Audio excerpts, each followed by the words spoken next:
السلام علیکم ورحمۃ اللہ۔ آن لائن قرآن اکیڈمی میں ہم آپ کو خوش آمدید کہتے ہیں۔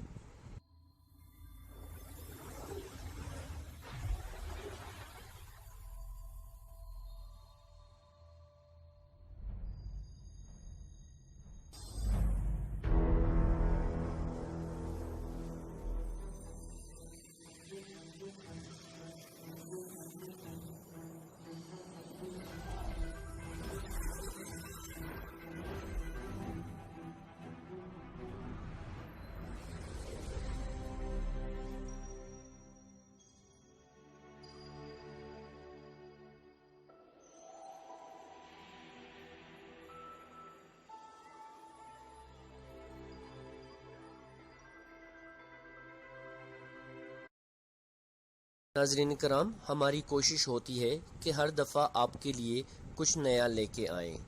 آب زمزم کی تاریخ۔ آب زمزم سب پانیوں کا سردار اور حضرت جبرائیل علیہ السلام کا کھودا ہوا چشمہ ہے۔ صحرائے عرب کے لقدک صحرا میں سبزے سے خالی دو خشک پہاڑ، جہاں ایک بچہ پیاس سے ایڑیاں رگڑ رہا تھا۔ ماں یہ منظر دیکھ کر خول کھا رہی تھی۔ مشکیزے میں موجود پانی کب کا ختم ہو چکا تھا۔ صحرا کی تپتی دوپہر اور جلساتی لو کے تپیڑوں نے انہیں جاں بلب کر دیا تھا۔ ماں اپنے بیٹے کو بلبلاتا، تڑپتا اور سسکتا نہ دیکھ سکی اور پانی کی تلاش میں سامنے موجود صفا کے پہاڑی پر چڑھ گئی، لیکن پانی نہ ملا اور اس پہاڑ سے اتر کر تیزی سے سامنے مروہ نایو پہاڑی پر جا پہنچی۔ 3-4 چکر لگا کر ممتا کی محبت کے ہاتھوں مجبور ہو کر وہ واپس آئی۔ بیٹے کو پہلے کی طرح تڑپتا بلکتا دیکھ کر وہ واپس پلٹی، دوبارہ وہی چکر، پہاڑ سے اترتی اور تیزی سے دوسرے پہاڑ پر چڑھ جاتی۔ پانی کی تلاش میں وہ ان پہاڑوں کے ساتھ چکر لگا چکی تھی، لیکن پانی کہیں نہیں ملا۔ وہ ماں اپنے بچے کے پاس آئی جو جاں بلب ہو چکا تھا۔ سینکڑوں ماؤں سے زیادہ پیار کرنے والی ذات اللہ، وہ اللہ یہی منظر دیکھ رہا تھا۔ اللہ نے فوراً حضرت جبرائیل امین کو وہاں بھیجا۔ آپ علیہ السلام نے ایڑی زمین پر ماری اور زمین سے پانی کا چشمہ ابل پڑا۔ بظاہر آخری سانس لیتے حضرت اسماعیل علیہ السلام کی بیتاب ماں حضرت ہاجرہ علیہ السلام ابلتا پانی کا چشمہ دیکھ کر خوشی سے نہال ہو گئی اور فوراً پانی کے گرد منڈھیر بنا دی تاکہ پانی ادھر ادھر نہ ہو جائے۔ سرور کونین حضرت محمد صلی اللہ علیہ وآلہ وسلم نے فرمایا، اگر ہاجرہ اس پانی کے گرد منڈھیر نہ بناتی تو آج یہ پانی ایک دریا کی شکل اختیار کر لیتا۔ اس عجیب و غریب پانی نے ماں اور بیٹے کو کھجور کھانے سے بھی بے نیاز کر دیا۔ پانی پیتے ہی ساتھ ساتھ بھوک کا احساس بھی مٹ گیا۔ ابھی چند ہی دن گزرے تھے کہ بنو جرہم کا ایک قافلہ وہاں سے گزرا اور دیکھا کہ مکہ کی گھاٹیوں پر پرندے اڑان اڑ رہے ہیں۔ ان کے لیے یہ منظر حیران کن اور ناقابل یقین تھا۔ اس علاقے میں تو خاک اڑتی تھی اور لو کا گزر ہوتا تھا۔ وہ حیران تھے کہ پرندے یہاں کیسے، کیونکہ ریگستانوں میں تو پرندے صرف پانی والے جگہوں پر ہی نظر آتے ہیں۔ اس جستجو نے ان کو اس گھاٹی کی طرف آنے پر مجبور کر دیا۔ پانی کا چشمہ اور ایک ماں بیٹے کو دیکھ کر وہ ششدر رہ گئے۔ حضرت ہاجرہ علیہ السلام نے انہیں سارا قصہ سنایا۔ بنو جرہم کے قافلے کے لوگ یہ واقعہ سن کر بے حد متاثر ہوئے۔ ماں بیٹے کی عظمت ان کے دلوں میں بیٹھ گئی اور پھر انہوں نے حاجہ علیہ السلام سے وہاں بسنے کی اجازت مانگی، جو انہوں نے بخوشی دے دی۔ صحرائے عرب کا یہ ویران اور بنجر ریگستان آباد ہوا۔ حضرت اسماعیل علیہ السلام بڑے ہوئے تو اس قبیلے کے سردار عمر بن مخاص کی بیٹی سے شادی کر لی۔ حضرت اسماعیل علیہ السلام کی اولاد پیدا ہوئی تو ان کو بنو بکر کہا جانے لگا۔ یہ دونوں قبائل کئی سال تک آپس میں اتفاق سے رہے، لیکن آہستہ آہستہ ان میں اختلافات بڑھتے گئے۔ آخر بنو بکر نے بنو جرہم کو اس علاقے سے نکال دیا۔ بنو جرہم نے اس علاقے کو چھوڑنے سے پہلے خانہ کعبہ کا سارا خزانہ، غلاف کعبہ اور قیمتی تلواریں زمزم کے کنویں میں ڈال دی اور پھر مٹی کنویں کو بند کر کے زمین کو اوپر سے برابر کر دیا اور ایک مرتبہ پھر زمزم کے ارد گرد کا علاقہ پھر ویران ہو گیا۔ 6 صدی عیسوی میں خانہ کعبہ کے نگران مطلب بن عبداللہ انتقال کر گئے۔ عبد المطلب کو حج امور کا نگران بنا دیا گیا۔ وہ حاجیوں کو پانی پلاتے تھے۔ نبی کریم صلی اللہ علیہ وآلہ وسلم کی ولادت سے چند سال پہلے آپ صلی اللہ علیہ وسلم کے دادا حضرت عبد المطلب کو خواب میں بشارت ہوئی۔ کوئی کہہ رہا تھا کہ طیبہ کو کھودو۔ حضرت مطلب کو پتہ نہیں تھا کہ طیبہ کیا ہے۔ اگلی رات پھر خواب آیا کہ برخ کو کھودو، مگر وہ برخ کو بھی نہیں جانتے تھے۔ تیسری رات خواب میں کہا گیا کہ مدعا کو کھودو، مگر وہ یہ بھی نہیں جانتے تھے۔ چوتھی مرتبہ ان کے خواب میں ایک شخص نظر آیا اور کہا زمزم کو کھودو۔ آپ نے پوچھا زمزم کیا ہے؟ جواب ملا اس کی نشانی یہ ہے کہ وہاں چینٹیوں کی بہت سی بلیں ہیں اور ایک کوا زمین کریدتا رہتا ہے۔ اگلے دن عبد المطلب صبح سویرے اپنے بیٹے حارث کے ساتھ اس جگہ پہنچا اور کھدائی شروع کر دی۔ اہل قریش نے باپ بیٹے کو اس کھدائی سے روکا اور ان سے کہا کہ اس جگہ کو بتوں کے نام پر قربانیاں دی جاتی ہیں، یہ مقدس جگہ ہے۔ عبد المطلب نے سنی انسنی کر دی اور کھدائی جاری رکھی، مگر قریش نے باپ بیٹے کی کوئی مدد نہ کی۔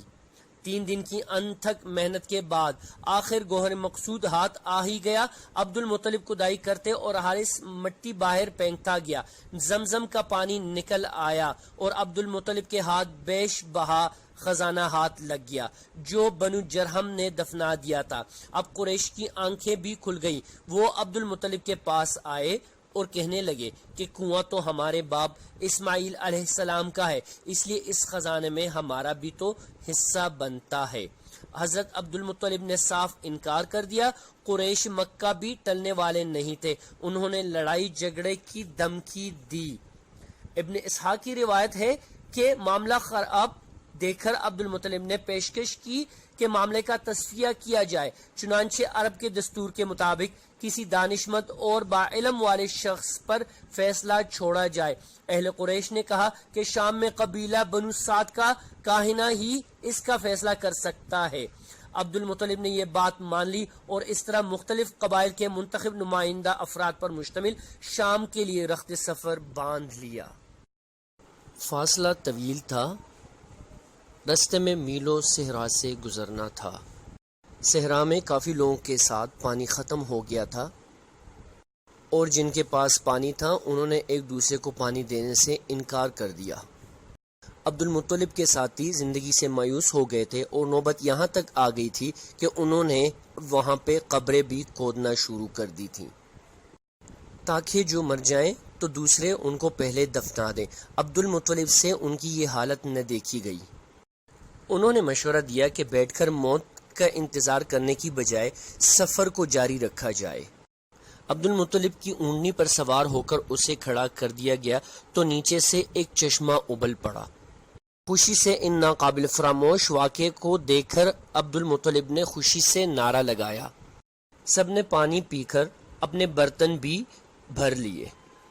تمام قبائل کے نمائندے حیران رہ گئے اور انہوں نے وہیں پر کھڑے ہو کر فیصلہ دیا کہ اب ہمیں آگے جانے کی ضرورت نہیں ہے، قدرت نے آپ کے حق میں فیصلہ دے دیا ہے۔ آب زمزم کے کنویں کی عظمت تو دیکھیے۔ آب زمزم حضرت اسماعیل علیہ السلام کے لیے نکالا گیا اور اس کی وجہ اس کی والدہ بنی۔ ایک مرتبہ حضرت محمد صلی اللہ علیہ وآلہ وسلم آب زمزم کے کنویں پہ تشریف لے آئے۔ آپ کے لیے ایک ڈھول نکالا گیا۔ آپ صلی اللہ علیہ وسلم نے کھڑے کھڑے اس میں سے کچھ پانی نوش فرمایا، پھر اس میں کلی کر لی اور ڈھول کو کنویں میں انڈیل دیا، گویا یہ پانی آپ صلی اللہ علیہ وسلم کا جھوٹا ہے۔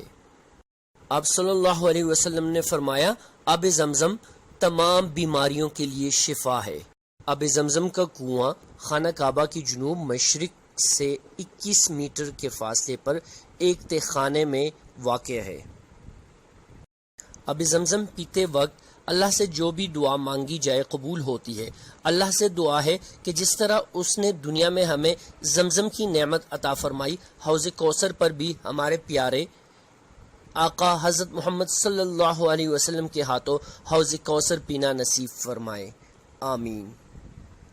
ناظرین کرام، ہمارے چینل کی نشریات اللہ تعالیٰ کے احکامات، انبیاء کرام کے واقعات، حضور صلی اللہ علیہ وآلہ وسلم اور اصحابہ کرام کی زندگی کے واقعات، اولیاء کرام کی زندگی کے واقعات، سبق آموز واقعات، اللہ تعالیٰ کے احکامات کو پورا کرنے کے فضائل اور حضور اقدس صلی اللہ علیہ وآلہ وسلم کی سنت مبارکہ کو پورا کرنے کے فضائل، قرآن و حدیث کے تصدیق شدہ وظائف اور خاص طور پر درود پاک صلی اللہ علیہ وسلم کے فضائل سے متعلق ہوتی ہی ہے، جس میں ہم اس کے مستند اور تصدیق شدہ ہونے پر خاص توجہ دیتے ہیں۔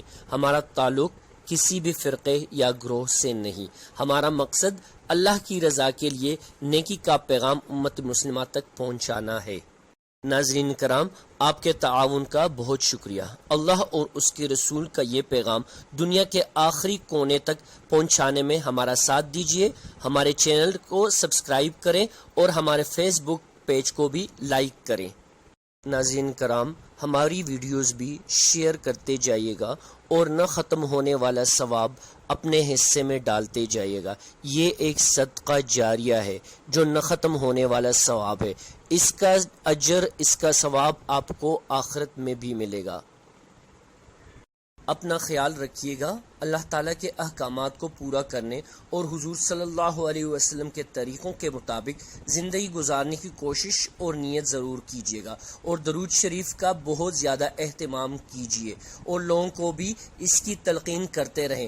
درود شریف دنیا آخرت کے خزانوں کی چابی ہے۔ حضرت حذیفہ رضی اللہ عنہما کا فرمان ہے، درود شریف کا پڑھنا درود شریف پڑھنے والے کی اولاد کو رنگ دیتی ہے۔ جزاکم اللہ۔